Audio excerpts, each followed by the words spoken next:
Captain Sarah Mitchell's boots hit the dusty ground of forward operating base Thunder as the morning sun painted the Afghan mountains gold. The radio crackled to life in her headset, cutting through the desert silence like a knife. Intelligence. Reports had been coming in all night about a high-value target moving through the Korangal Valley, and today's mission would be different from any she had flown before. Sarah had been flying Apache helicopters for 8 years, but this deployment felt heavier somehow. The war was winding down, but the danger remained as real as ever. She walked toward her aircraft, checking every bolt and wire with the precision that had kept her alive through 3 combat tours. Her crew chief, Sergeant Rodriguez, was already running his pre-flight checks, his experienced hands moving over the weapon systems with practiced ease. The briefing had been intense. A Taliban commander known as the Ghost had been spotted in a remote village, and intelligence suggested he was planning something big. The mission was simple on paper: provide close air support for a ground team moving in to capture him. But Sarah knew that nothing was ever simple when bullets started flying.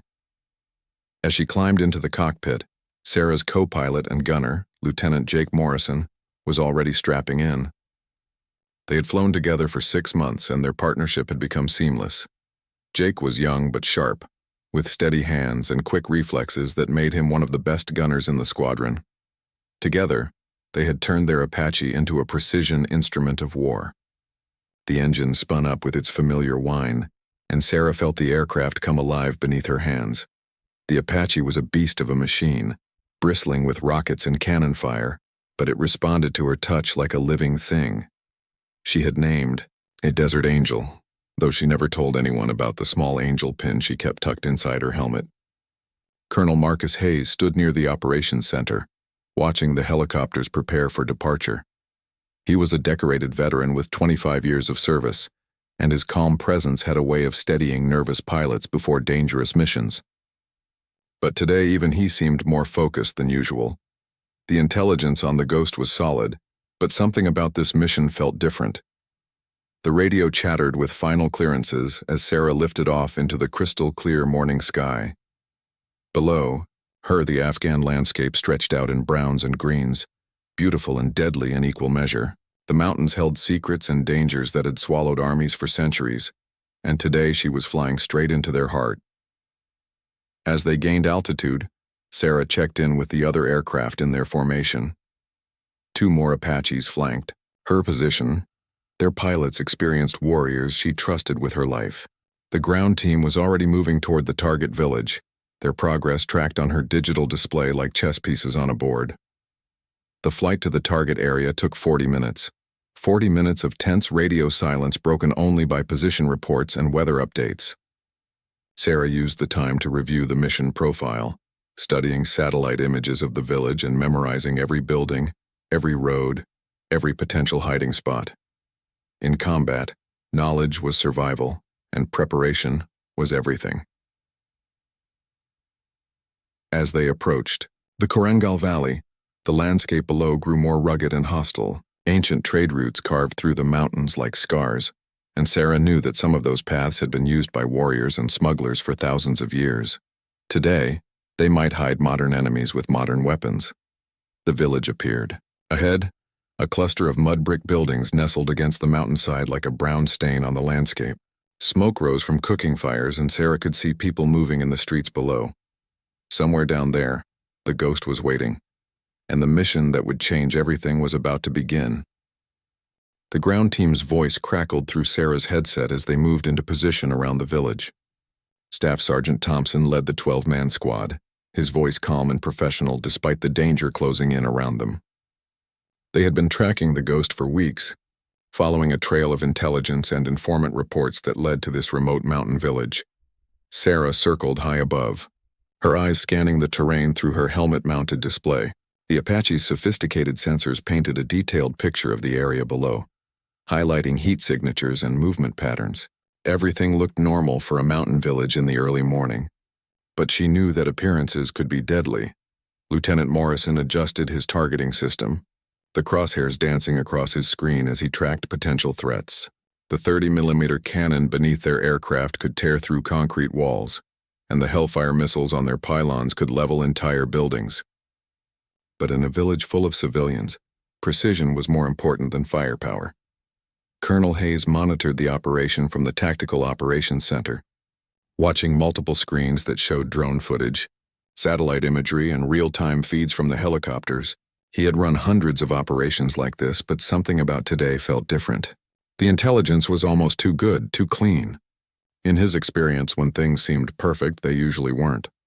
The ground team reached the target building, a two-story structure on the village's eastern edge. Through her thermal imaging, Sarah could see heat signatures moving inside, but she couldn't tell if they were enemies or civilians. The rules of engagement were clear. Positive identification was required before any weapons could be fired. Suddenly, Sergeant Thompson's voice cut through the radio chatter with urgent intensity. "Contact. We're taking fire from multiple positions." The peaceful morning erupted into chaos as automatic weapons fire echoed through the valley. Muzzle flashes sparked from windows and rooftops as hidden fighters revealed their positions. Sarah banked hard left, bringing her Apache into an attack position.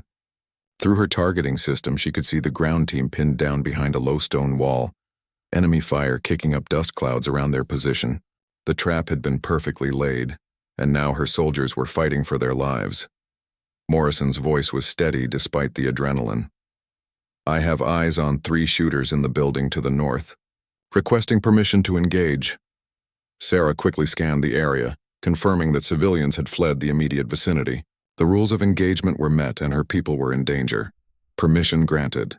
Light them up," Sarah responded, her finger hovering over the weapon release as Morrison lined up his shot.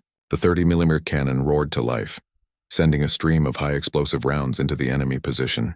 The building's wall disintegrated in a cloud of dust and debris. But the victory was short-lived. More enemy positions opened fire from concealed locations throughout the village. The Ghost had prepared well, turning the entire area into a killing field. Sarah realized they weren't just hunting him anymore. They had walked into his hunting ground. The other 2 Apaches moved into supporting positions, their pilots coordinating their attacks to avoid hitting friendly forces. The sky filled with the thunder of rotor blades and the sharp crack of cannon fire as the helicopters worked to suppress the enemy positions. Staff Sergeant Thompson's team fought with disciplined professionalism, using cover and movement to advance toward their target building, despite the withering fire. They knew that the Ghost was likely escaping with every passing minute, and the window of opportunity was closing fast. Sarah's Apache shuddered as small arms fire struck the armored fuselage. The enemy fighters were using PKM machine guns and AK-47s, weapons that couldn't penetrate the helicopter's armor, but could damage critical systems if they hit the right spots. She adjusted her flight pattern, using the terrain to mask her approach while maintaining visual contact with the ground team. Through her headset, she heard Colonel Hayes coordinating additional support. Fast-moving jets were being vectored toward their position, and artillery units were standing by to provide fire support. But Sarah knew that close air support was the most immediate help her ground team needed. As she lined up for another attack run, Sarah spotted movement in a building that intelligence had flagged as a possible escape route. Through her magnified optics, she could see armed figures moving with purpose, and one of them matched the physical description of the Ghost. The mission was about to take another dangerous turn. The figure moved with the confidence of a military leader, directing his fighters from a partially concealed position near the village center. Sarah's training kicked in as she studied the target through her advanced optics. The man was wearing traditional Afghan clothing, but his movements were too precise, too tactical for an ordinary villager. Lieutenant Morrison locked his targeting system onto the building. "I have a possible match on the Ghost. Grid coordinates 41 SQP 12345-67890. He's moving toward what looks like a tunnel entrance." His voice carried the tension of a hunter who had finally spotted his prey after months of searching. Sarah keyed her radio to contact the ground team. "Thunder 6, be advised we have eyes on a high-value individual moving toward your 2 o'clock position, approximately 200 meters from your current location. Appears to be heading for an escape route." Staff Sergeant Thompson's response came back immediately, punctuated by the sound of gunfire. "Copy that, Angel 1. We're heavily engaged and cannot pursue at this time. Request immediate interdiction of that position." The situation was becoming more complex by the minute. The Ghost's fighters were using the village's layout expertly, firing from positions that made it difficult for the helicopters to engage without risking civilian casualties. Sarah could see that several families were still trapped in their homes, unable to flee because of the crossfire.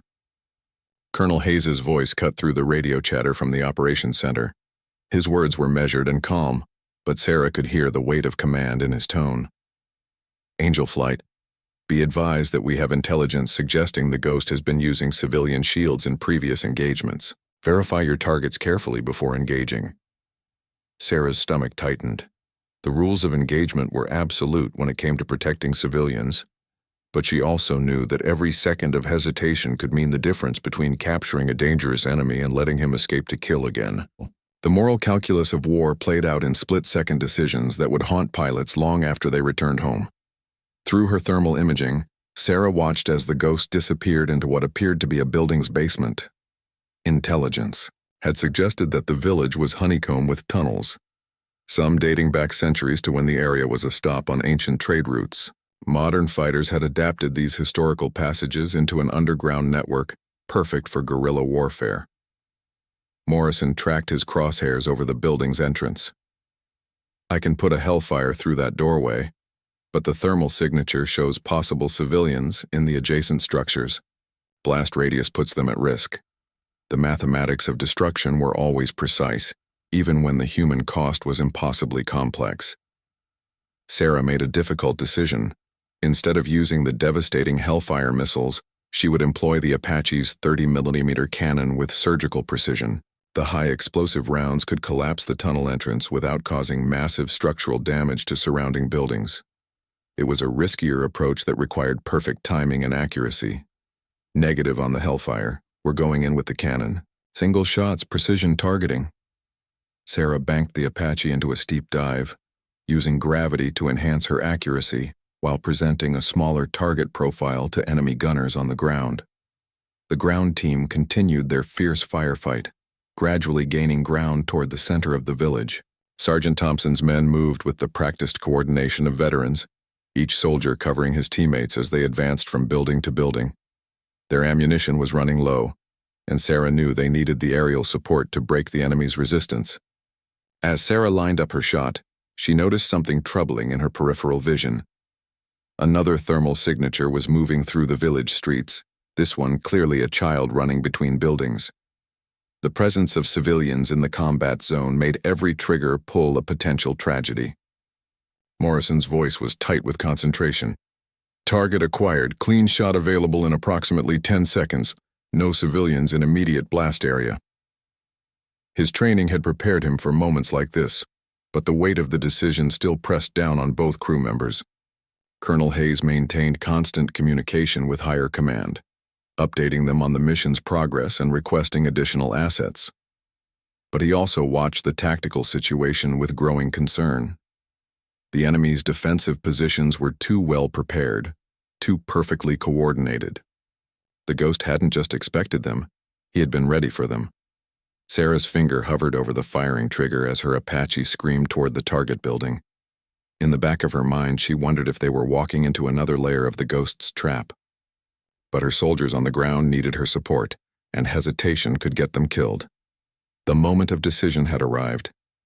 The 30mm cannon fired with precise bursts, each round carefully placed to collapse the tunnel entrance, without causing excessive damage to neighboring structures. Sarah watched through her targeting system as concrete and stone debris sealed the escape route, trapping the Ghost in the underground maze he had thought would save him. But victory was short-lived. As the dust settled from her cannon fire, Sarah spotted new movement on the village's outskirts. Through her magnified optics, she could see vehicles approaching fast from 3 different directions. The reinforcements the Ghost had been expecting were finally arriving, and they were heavily armed. Thunderbase, this is Angel 1. We have multiple vehicles approaching the target area. Count 6 technicals with mounted weapons and what appears to be an armored personnel carrier. Sarah's voice remained calm, but her heart rate spiked as she assessed the new threat. The mission was evolving into something much larger than a simple capture operation. Lieutenant Morrison swiveled his targeting system toward the approaching vehicles. I'm seeing mounted machine guns and what looks like an anti-aircraft weapon on the lead truck. They're definitely not friendly. His fingers danced across the weapon controls as he prepared to engage multiple targets simultaneously. Staff Sergeant Thompson's ground team was still pinned down in the village center, but now they faced a new problem. The approaching vehicles would trap them in a crossfire between the village defenders and the incoming reinforcements. Their extraction route was about to be cut off completely.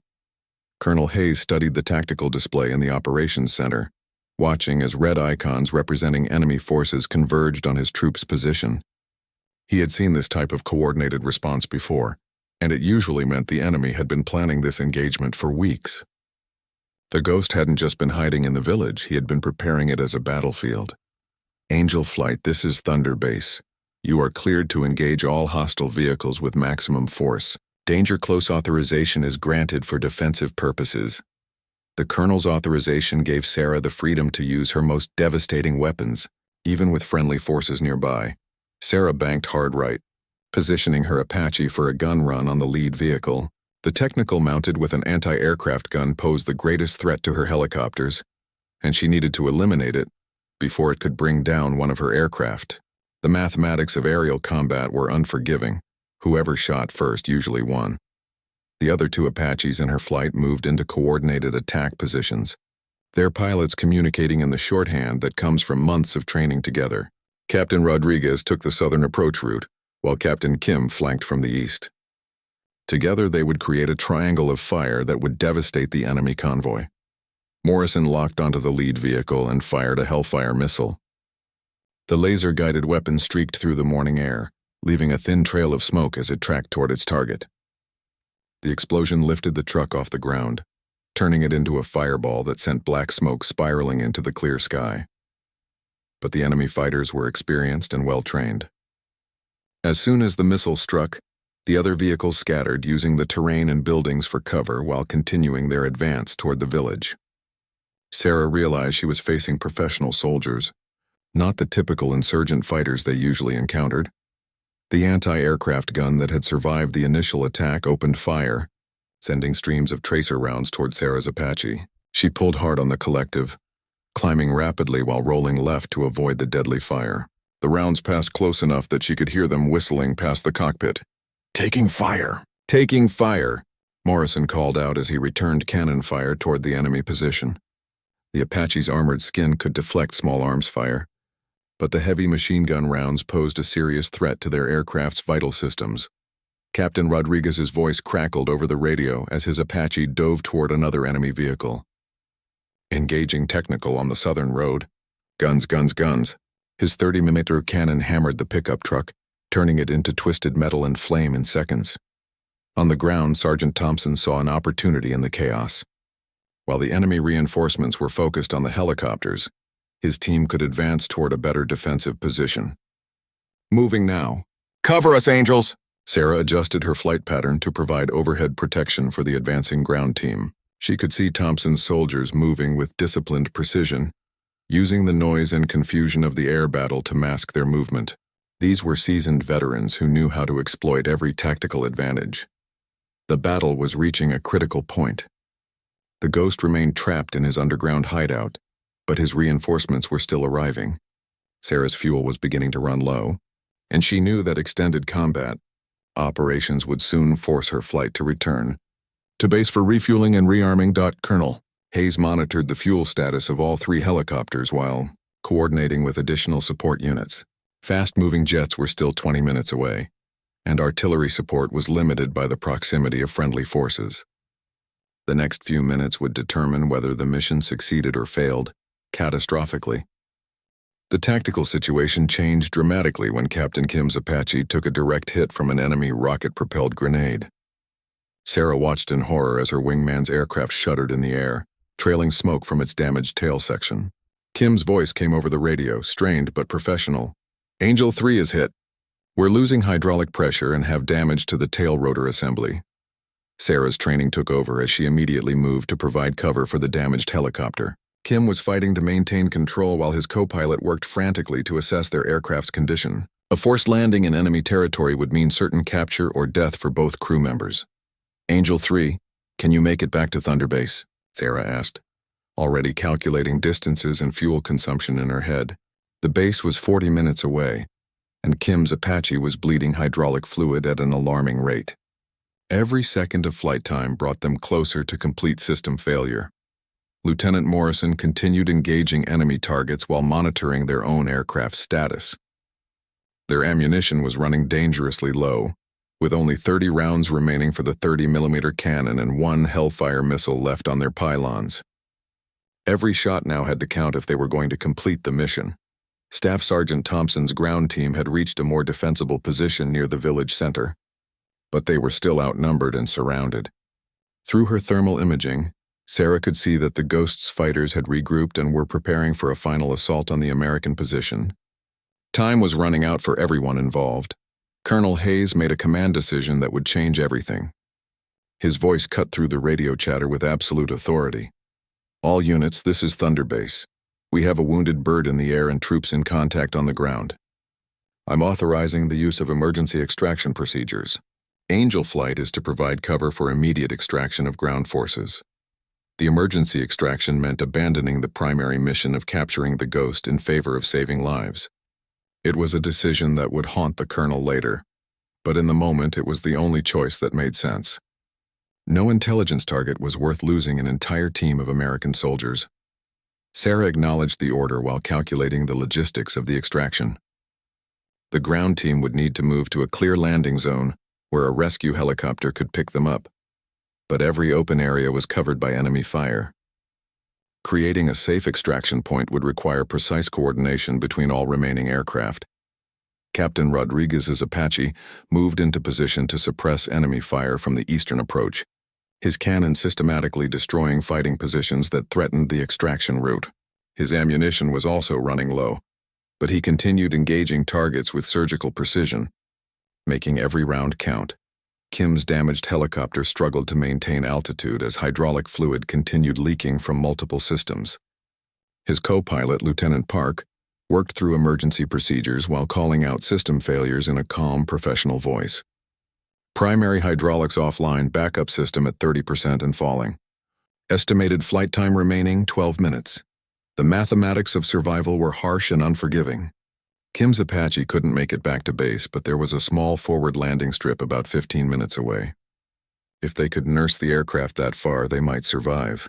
If the hydraulics failed completely, they would crash in the mountains with no chance of rescue. Sarah made another difficult decision. She would escort Kim's damaged helicopter toward the emergency landing strip, while Captain Rodriguez provided cover for the ground team's extraction. It meant dividing their already limited firepower, but it was the only way to save everyone. As they began their withdrawal from the combat zone, Sarah caught a glimpse of movement near the collapsed tunnel entrance. Through her optics, she could see figures digging frantically at the debris, trying to clear an escape route for the Ghost. The enemy commander was still alive and still dangerous, even though the immediate mission had failed. Lieutenant Morrison fired their last Hellfire missile at the digging party, but the explosion only added more debris to the tunnel entrance. The Ghost would remain buried for now, but Sarah knew that his fighters would eventually dig him out. They would face him again another day, in another place, under different circumstances. The withdrawal became a fighting retreat as enemy forces attempted to prevent the Americans from escaping. Sarah's Apache flew low-level through the mountain valleys, using terrain masking to avoid enemy fire while staying close enough to Kim's damaged aircraft to provide protection. Every minute stretched like an hour as they raced against time and mechanical failure. Colonel Hayes tracked their progress from the operations center, coordinating search and rescue assets while monitoring Kim's aircraft status. The emergency landing strip was crude and dangerous under the best of circumstances, but it represented the only hope for saving 2 American lives. The mission was about to reach its most critical moment. The emergency landing strip appeared ahead like a ribbon of hope, carved into the mountainside. Captain Kim's Apache was barely flying now, with hydraulic fluid streaming behind the aircraft in a fine mist. Sarah could see Kim fighting the controls as his helicopter lost lift and responsiveness with each passing second. Angel 3, you're looking good for the approach. Wind is calm, runway is clear, Sarah radioed, trying to project confidence she didn't feel. The landing strip was short and surrounded by rocky terrain that would destroy any aircraft that strayed off the narrow path. Kim would have one chance to get it right. Lieutenant Park's voice was steady despite their desperate situation. Hydraulic pressure is at 5% and falling. We're going to be flying on manual controls for the landing. Manual controls meant that Kim would have to muscle the helicopter down using pure pilot skill, with no assistance from the aircraft's systems. Sarah positioned her Apache to provide cover during the landing, scanning the surrounding mountains for any sign of enemy pursuit. Her ammunition was exhausted, but she could still use the helicopter's presence to deter ground fire during Kim's most vulnerable moments. The moral weight of protecting her wingman felt heavier than any weapon she had ever carried. Colonel Hayes monitored the emergency landing from the Operations Center while coordinating the ground team's extraction. Staff Sergeant Thompson's soldiers had reached the pickup zone where a rescue helicopter was inbound to extract them from the combat area. The mission had evolved from a capture operation into a complex rescue that tested every aspect of their training. Kim's Apache approached the landing strip in a steep, unstable descent. The aircraft was no longer responding to normal flight controls, and Kim had to use engine power and collective pitch to guide his helicopter toward the narrow runway. Sarah held her breath as she watched her fellow pilot fight for control. The landing was violent but successful. Kim's Apache hit the strip hard, bounced once, and slid sideways before coming to rest near the runway's edge. Both crew members were alive, but the aircraft was a total loss. Steam and smoke rose from the wreckage as hot metal cooled in the mountain air. Angel 3 is down safe. Both crew members are ambulatory and secure. Park's voice carried relief and exhaustion in equal measure. They had survived the impossible, turning a potential tragedy into a hard-fought victory for American airmanship and training. Sarah circled overhead while a rescue team reached Kim's position. The emergency landing strip was staffed by a small security team that could provide immediate protection and medical aid. Within minutes, a rescue helicopter would arrive to evacuate both pilots back to the main base. Captain Rodriguez reported successful extraction of the ground team from the village. Staff Sergeant Thompson and his soldiers were safely aboard a rescue helicopter and heading home. The mission had failed to capture the Ghost, but every American life had been preserved through skill, courage, and teamwork. As Sarah turned her Apache toward home base, she reflected on the morning's events. They had walked into a carefully prepared trap, fought their way out against overwhelming odds, and saved every member of their team. The Ghost remained free, but he had paid a heavy price for his temporary victory. The flight back to Forward Operating Base Thunder gave Sarah time to process what had happened. She had made dozens of split-second decisions that affected the lives of her fellow soldiers, and somehow, through training and instinct, she had made the right choices. The weight of command was something that would stay with her forever. Colonel Hayes was waiting on the flight line when Sarah's Apache touched down. As she shut down the engines and removed her helmet, he approached with the measured gait of a commander who had seen too many missions like this one. His expression was serious, but Sarah could see relief in his eyes. "Hell of a job out there, Captain," the colonel said as Sarah climbed down from her aircraft. "You saved a lot of lives today." His words carried the weight of professional respect earned through combat, the highest praise a pilot could receive from her commander. Sarah nodded, still processing the adrenaline and exhaustion that followed every combat mission.